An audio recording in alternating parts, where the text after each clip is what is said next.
Pretty powerful video, isn't it? Do you guys realize that if the resurrection is just a myth, then that's just a really, really sad video? It's a really, really probably gruesome, gross movie. And that we would say, man, that's really sad. So this morning we need to dive into this question. We need to dive into this myth. Is Easter, is the resurrection, is resurrection the most logical explanation for what happened to Jesus' body? Or is it one of the saddest stories that we've ever had in all of literature? This morning we continue a series called MythBusters. We will be in Matthew 27. Matthew 27, beginning in verse 57. And we will read through 28, verse 20. We'll be in Matthew 27, beginning in verse 57. It says, when it was evening, there came a rich man from Arimathea named Joseph, who was also a disciple of Jesus. He went to Pilate and asked for the body of Jesus. Then Pilate ordered it to be given to him. And Joseph took the body, wrapped it in a clean linen shroud, laid it in his own new tomb, which he had cut in the rock. He rolled a great stone to the entrance of the tomb and went away. Mary Magdalene and the other Mary were there, sitting opposite the tomb. And the next day, that is, after the day of preparation, the chief priests and the Pharisees gathered before Pilate and said, Sir, we remember how that impostor said, while he was alive, after 3 days I will rise. Therefore, order the tomb to be made secure until the third day, lest his disciples go and steal him away and tell the people, he has risen from the dead, and the last fraud will be worse than the first. Pilate said to them, you have a guard of soldiers. Go, make it as secure as you can. So they went and made the tomb secure by sealing the stone and setting a guard. In chapter 28, verse 1. Now, after the Sabbath, toward the dawn of the first day of the week, Mary Magdalene and the other Mary went to see the tomb.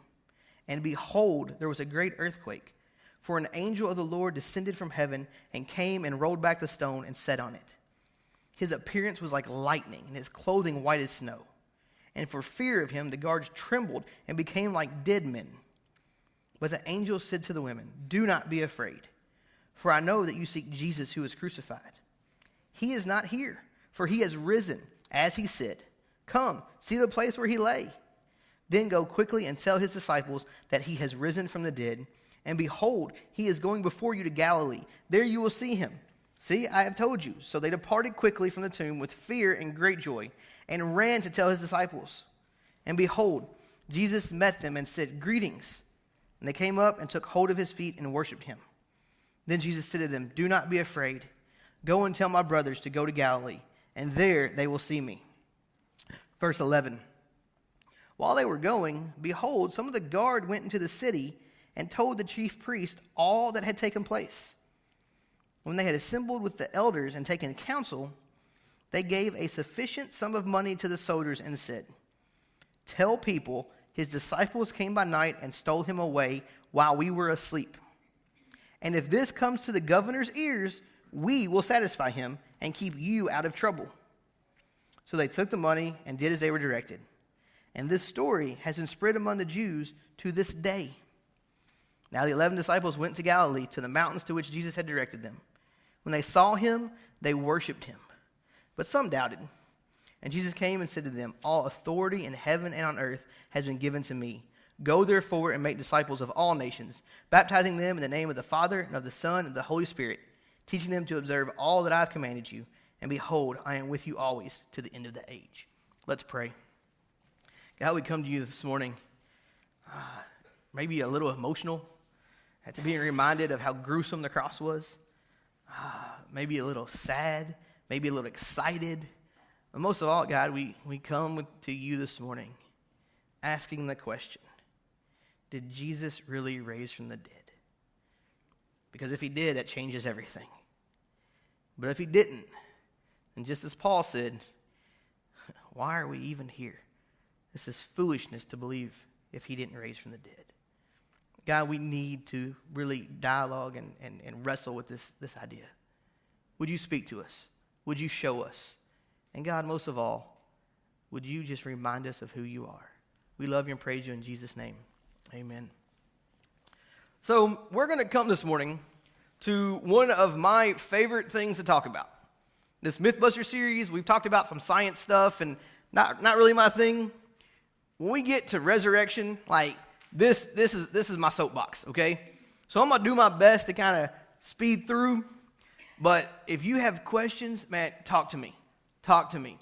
This issue this morning, what is the most logical explanation for the resurrection, is what has changed my life. I did not grow up going to church. I grew up in kind of a cultural Christian family. Like, yeah, there probably was Jesus, and church is probably a good thing. And the only thing my parents did with church was a bowling league, okay? And then I was at home one day, and a guy came to my door trying to get me to buy the best I can call them Bible encyclopedias. I told him I wasn't interested. I was 16. He told me he thought I was the man of the house. He was a foreign student, and he was trying to raise money to go to college. So he hands me a booklet. It's pink and orange and has a big flower on it. It says Happiness Digest. He just asked for spare change, so I went and found him $1. I gave him $1. He handed me this book. I was like, that's weird. I look at it. I'm like, but I grew up in this cultural Christian family where we were taught that all things happen for a reason. I was like, this is just weird. But man, like, all things happen for a reason. Like, there's some God behind the driving force that we should interact with, and it said Happiness Digest, and I was definitely not happy.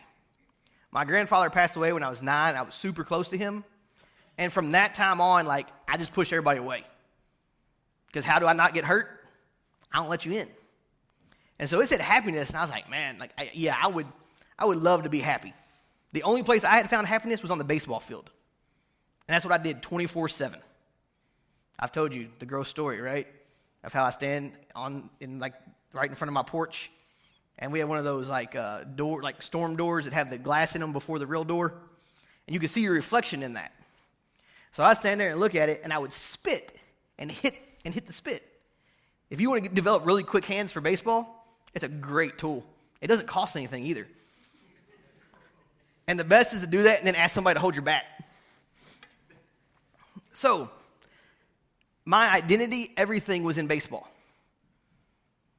Okay? And I get a book that says Happiness Digest. I've tried it in baseball, I've tried it in this, I've tried it in that. What do I got to lose? This little book explained to me the gospel. It explained to me the good news of what God has done for us in Jesus. His life and his death and his resurrection. And for the first time, like, it just clicked. It told me that I was sinful, and I didn't doubt that. Sure. And it said, but here's what God did for you. Well, I can't really argue with that either. And it said that we have hope in the resurrection. I was like, man, I would love to have hope in the resurrection. I don't know what that means right now, but man, I would love to have that hope. And then it went on to explain, like, dealing with death and how we don't have to weep like those who have no hope, because there's hope in the resurrection. And like, all these things in my life just begin to kind of make sense. And it pointed me to the cross. It pointed me to who Jesus really was. And man, I prayed in my room. Here's the funny thing. I told you the book was pink with flowers, right? I stuck it inside of Sports Illustrated and read it because I didn't want anybody to know what I was reading. I in my room prayed and said, God, I believe you are who you say you are. I wasn't going to church. Started going to church, really started wrestling with this idea, did he really raise from the dead? Because everything else made sense. But then I went to college and I studied religious studies and began to look at other religions. And the one thing I found was, if Jesus is who he says he is, then that changes everything. If he really is God, and he really did raise from the dead, that changes everything. And I began to find that even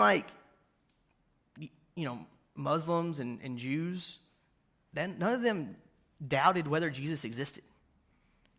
Like, nobody says Jesus didn't exist. And then and nobody said he wasn't crucified. Okay, like that's not up for discussion. It's not up for argument. Historically, whether you look at the Bible as a history book, whether you look at Josephus or Tacitus, Roman Jewish historians, nobody argues about the existence of Jesus.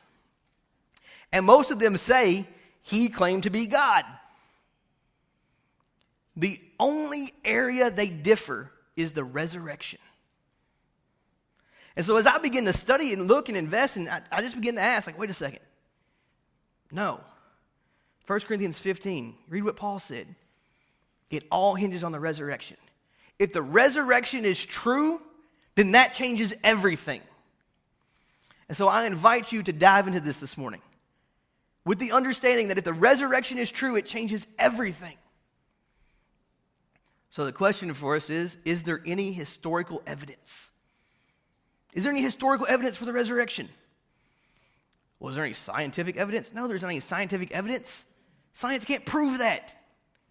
I mean, can we go back in the tomb and find some DNA if we were 2,000 years ago? Science can't prove that. But history can. How do we know anything about our past? Eyewitness accounts, right?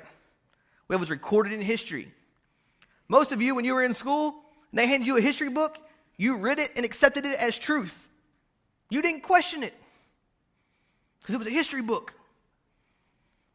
You guys know the Bible is the most accurate history book we have? I mean, you can say that there's contradictions or something, but there really isn't. But the funny thing is, nobody is showing up the Bible and saying, hey, this is not historically accurate. Because they don't have a ground to stand on. The one claim people try to make to disprove that the Bible is historically accurate is this. Well, it was written by scribes, and they translated it, and then it was translated again, and so the copy we have today is just not accurate. Really?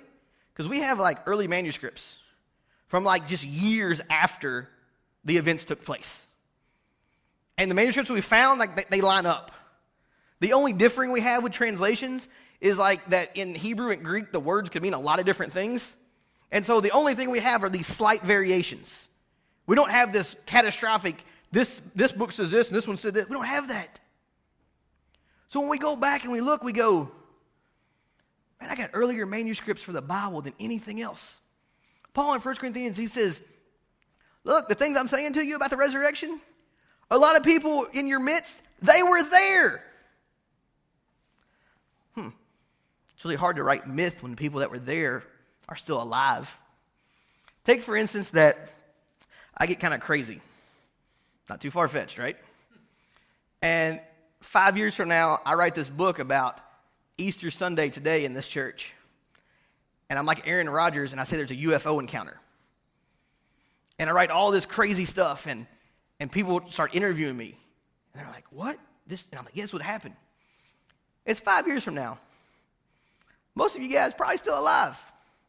What would you do? You want to be famous too, right? You want your 15 minutes of fame? Like, I was there.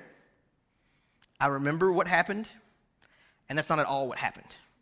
And then a few of you were like, wait a second, I don't want you to get the fame. I was there too. Okay? And then how would you prove to me to everyone that you were there? You begin to share things that you witnessed and experienced, right? And they go, okay, all of you guys say this and he says that. Think he might just be crazy? We believe you guys. Well, that's exactly what we have in Scripture. We have eyewitnesses sharing what happened. So, I want to dive into a couple of other options besides resurrection. Okay? Other options. If resurrection didn't happen, what are the other options? Now, some crazy dude named Dominic Crossan said that he thinks dogs ate Jesus' body. And I don't know if he really believes that or if he just wanted to make money from a book. And so if you write really crazy things and you call yourself a theologian, people will buy it and read it because it's like, can you believe what he says? So I don't know if he really believes that or if he's just trying to make money. Nobody thinks that dogs ate Jesus' body.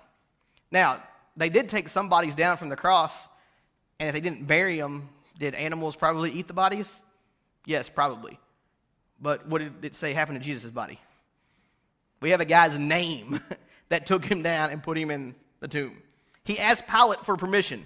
If this didn't happen, we could trump that one pretty quickly, right? So that's just crazy. I think there are really only one other option that might be plausible. Okay? The first one is just funny to me. It's called the swoon theory. Okay? Ladies, this is what happened when you met your husband the first time. he probably swooned when you said yes. Okay?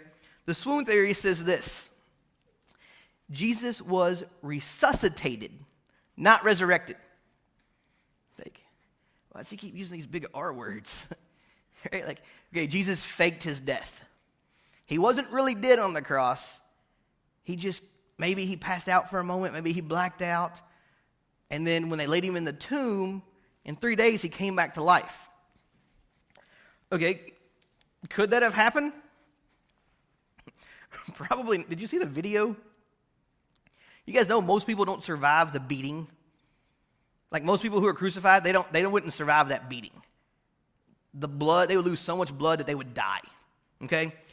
There's a couple really big words on your handout that disprove this in like medical terms. I don't even think I can pronounce them. Right? Like his body is in this hypovolemic shock.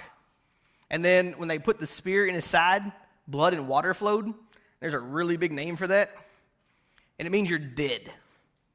Now, could he have faked it? Well, I mean, I guess like if he had like a water balloon and maybe like a big ketchup bottle, and he would have to have been in cahoots with the guard so that he knew exactly where to, like, I guess it could be like a WWE match, right? But the guard had nothing to do with Jesus and didn't even like Jesus. So why would he be in cahoots with him? Okay? So when he pierces his side, blood and water flow, like the dude's dead. That's why he took him down. Even if you say, I don't think he was dead, and this is your argument, then I'm going to say this. So you're telling me, based on what he just looked like a minute ago, that in 3 days, he is magically going to heal himself and appear to you people, and they're going to think that he was resurrected. And if you say yes, then I'm going to say, and the only way he was able to do that is because he was God. Those wounds are going to heal in 3 days, and you're going to look like nothing ever happened? Guys, I went roller skating yesterday at a birthday party. Yeah, I'm still trying to walk today. 3 days, I will probably still be sore. The swoon theory is just this nice little, well, this could have happened. But when you actually ask questions, you're like, seriously? So you're going to put more stock in that than resurrection? Sorry, I think it's more uneducated to believe that than resurrection. So the only option that I think even remotely could be a logical explanation for resurrection is this next idea of a stolen body. Okay? In our text, it even said that the guards went and they were paid off to make up this story. Okay? So the stolen body basically says the disciples stole the body, stole Jesus' body. Now, I want to just kind of walk through this and kind of put you in the mindset of what was going on at the time period. Okay? Now, the disciples, you might know where they were when Jesus is crucified. They in a room hiding. Right? Like, we were worshiping this guy. We thought he was God. They just came and arrested him. Like, they're going to arrest us. We're going to go and hide. Except for our boy Peter that we love, who follows at a distance, and then he denies Jesus 3 times. You're going to tell me that these guys were in that room devising a plan to go steal the body. We got more of a likelihood of Mary Magdalene and the other Mary doing it than the disciples. What? No. They're cowards, man. They are scared to death for their lives. They in a room hiding and probably praying that, God, I don't know which one you are. I thought this was God, and you could save us. And they're going to go steal the body. Well, here's the funny thing. If there are no guards at the tomb, then this could have happened. I want you to hear that. If there are no guards at the tomb, then could somebody steal the body? Sure. The people that aren't Christians, they're not followers of Jesus. They go to Pilate and say, what? Hey, we remember when this Jesus dude was alive, that he said he was God, and he said that in 3 days he was going to raise from the dead? Like, we remember him saying that. It would be horrible if that happened. Because he'd be God and the king wouldn't, and we wouldn't have jobs, and we'd have to submit to him. And he says, send guards to make sure that nobody steals the body, because the last fraud would be worse than the first. If we don't guard this tomb, and somebody steals the body, and then there's this sham, this cover-up, Jesus raised from the dead, he must be God. Like, do you know how bad that would be? You got guards, go guard the tomb. Now, anybody know anything about guards in this time period? The story that they're told to say that they fell asleep on post, on guard. You know what happened if a guard fell asleep on duty? He better hope for resurrection because he's going to be killed. Why did it say that if it gets to the ears of the governor, we will satisfy him and keep you out of trouble? This is a little thing that most people miss. When the guards go into town and they tell them what happened, they don't say the disciples stole the body. They say, we were standing guard, there was this earthquake, there were angels, the rock rolled away, and like he's not in there. And they're kind of freaking out. Like, what do we do? Well, what does anyone in power do when they want to make somebody do something? They pay them off. Hey, here's some money. Just tell people you fell asleep and the guards stole the body, or the disciples stole the body. You're going to give us money and we're not going to die? Sign me up. And that's the story that's still told today, is what it said. Guys, if the disciples stole the body, we'd have some pretty good historical stories about the guards that were at the tomb and how they were killed. I would guess they would probably have received the same beating that Jesus did, and they would probably have been crucified as well.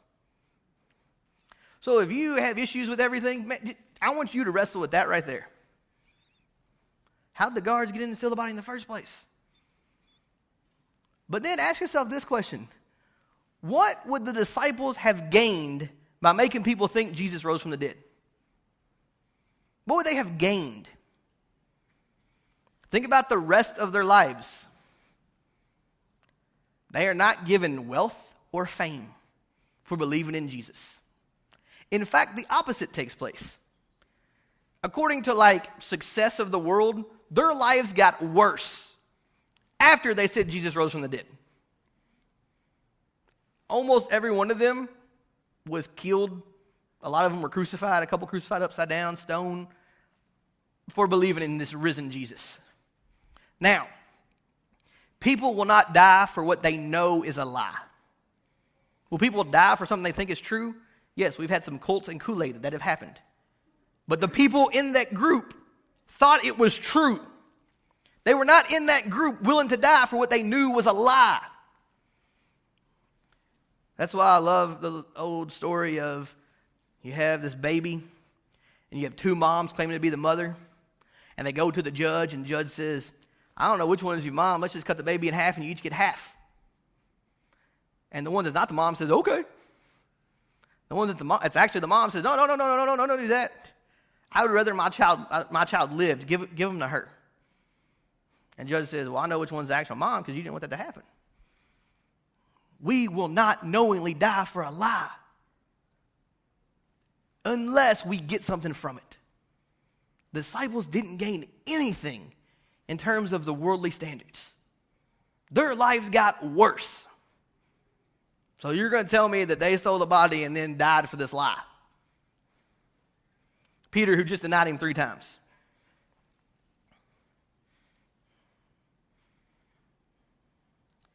The last fraud will be worse than the first. Guys, I hope this is processing. I hope this is moving you towards going, wait a second. Resurrection is the only option, right? So what proof do we have for resurrection then? Okay? First, we have the women at the tomb. In this time period, a woman's testimony was not valid. It didn't count. It had no legal standing. A woman, if you brought her to testify, they would laugh at you. If she was the only witness, you are done. And the first people to attest to the resurrection of Jesus are 2 ladies. Then we have Jesus appearing to many people. It was too many people for it to be hallucination. Yes, 1 or 2 people, they say they see something. You ever been there where you thought you saw something and there was a group of people and you talked about it and you all agreed that you had seen it and you didn't really see it? See me afterwards. I'll give you a good story about that, okay? Too many people he appeared to be a hallucination. The disciples, after the fact, they are all of a sudden bold. Peter boldly proclaims the gospel. All the disciples, they all of a sudden now are all about Jesus. They, in fact, die for their beliefs. And I've told you this before. No one dies for what they know is a lie. Man, you want to see a change? Look at the disciples. Oh, my goodness. They're hiding in a room. They're denying Jesus. And then they encounter the risen Jesus. They actually encounter him, and they go, whoa. Whoa, you guys know Thomas? He wasn't there the first time Jesus appeared to him after the resurrection. And the disciples tell Thomas, and he's like, nope, I don't believe. We call him Doubting Thomas. I don't believe. I will not believe until I see the hands, and I won't believe until I see it. Now, Thomas is really lucky because Jesus came back and was like, here, touch it. That would be so cool. I don't touch it. Guys, the disciples changed. Drastically changed. You want to talk about one person that really changed? Let's talk about Paul, the conversion of skeptics. Paul is killing Christians, encounters Jesus on the Damascus Road, and now becomes the person that wrote the majority of the New Testament. I don't know about you, but when I look at the evidence, man, it takes more of a blind faith to believe another option than to believe resurrection.